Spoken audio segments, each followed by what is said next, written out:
My start in Hot Springs was from 1945. I was 8 years old. Lived at 110 Kenwood, and Larry lived, it's a 2-block long street, and Larry lived at the end of it for a short time. Then his parents wisely moved him out on Malvern Highway, which is way out in the woods, we thought. About the age of 10, I started making a little bit of money myself. After school, during the racing season, among other things, in the yard work and other stuff, I would sell pink sheets, as they were called, for the Hot Springs Sentinel Record New Era. Now, what are pink sheets? During the racing season, communications wasn't as it is now. So the pink sheets were the publication of racing information for the visitors and the tourists and the gamblers who came to Hot Springs. One day, there was a family friend who was one of the GI boys who returned from Hot Springs. His name was Q. Byram Hurst. He stopped me one day on the sidewalk and says, "Come here, Larry, I want you to meet somebody," and took me in what was the Southern Grill. It was the little restaurant at the base right of the Southern Hotel. And so he took me back, and there was a scrawny little man that was there. He says, "I want you to meet this gentleman." Fine. And he says, "I want you to meet Mr. Oni Madden." At that time, didn't mean a lot to me. And Mr. Madden was very nice. He asked how many I had left the very first time I met him of the pink sheets. And I counted them, and I think I had something like 21. He said, gave me a $5 bill for the rest of the pink sheets. I was rich. That was a lot of money in 1947, 48, or somewhere in that range. That started a friendship between Mr. Madden and myself as I grew in Hot Springs. Mr. Madden, before he died, was very nice to me, remembered me, and Mrs. Madden also. But that one occasion that when I met Oni Madden, and then later understood that he was a rather notorious national gambler out of New York. And later found out that he was skinny because he had survived quite a few gun battles. He had 12 bullet wounds in his body. So Larry kind of disappeared from my life, and the Kenwood gang, which we had 35 or 40 people sometimes, which include Hobson, Garland, Kenwood, Prospect, Quapaw, a lot of places. Larry came back into my life. He's 4 years older when I got out of the service, and I think he might have been living in New Orleans at that time. As a 10, 12, 13-year-old boy and only child, I went with my parents everywhere. So when they would go out to eat, Club Belvedere on a weekend was a good place that we would go because Mom liked to dance. They always had a band on weekends. And while Mom and Dad were dancing, I was adopted by some of the staff at Belvedere, starting with Esther Nunnally. She managed the bar. And it was a little boring for me to be around, and so I would hike up on a bar stool. Esther would take care of me with all the Coke that I wanted. And I met people, talked with people, and just had fun.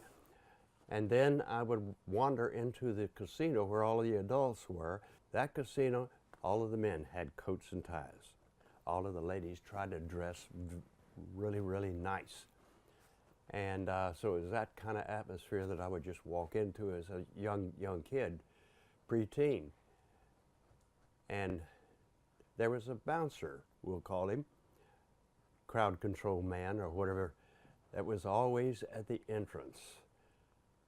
Became my personal friend and a family friend for years after, until he died. His name was Harry Foley, a big, kind of square-shouldered gentleman. Put his arm around me. With one hand, he could pick me up so easily. But he just took care of me. That was a time period in my life. Never again will I ever experience things like that. Even going to Las Vegas or wherever, it will never be like it was at that time. I do remember one time with Harry Foley, very rarely did I ever see in any, the Southern Club or the Belvedere Club, anybody getting out of line. It occasionally happened, obviously, but there was one time I do remember that there was a loud gentleman out in the foyer, and I had to come out of the casino, and it got my attention. And there was Mr. Foley trying to control him very nicely, hold him down, and this guy got belligerent. Well, what I didn't say is Harry Foley was an ex-professional boxer. He tried to get this gentleman down, and the man took one swing at him, he blocked him, and he came around with one of those ham hooks and got him right at the base of the neck and squeezed, and the man dropped to the floor. I found out later that Harry knew exactly where there's certain nerves that control consciousness in the brain, and he knew how to manipulate them with those big hands. We didn't really gamble a lot. We were just in our 20s. Almost every restaurant and bar had 3 or 4 slot machines as you entered. And this usually paid for their rent and overhead for the month. Of course, the big gambling places was the Vapors and the Southern. There were a few others, the Ohio Club.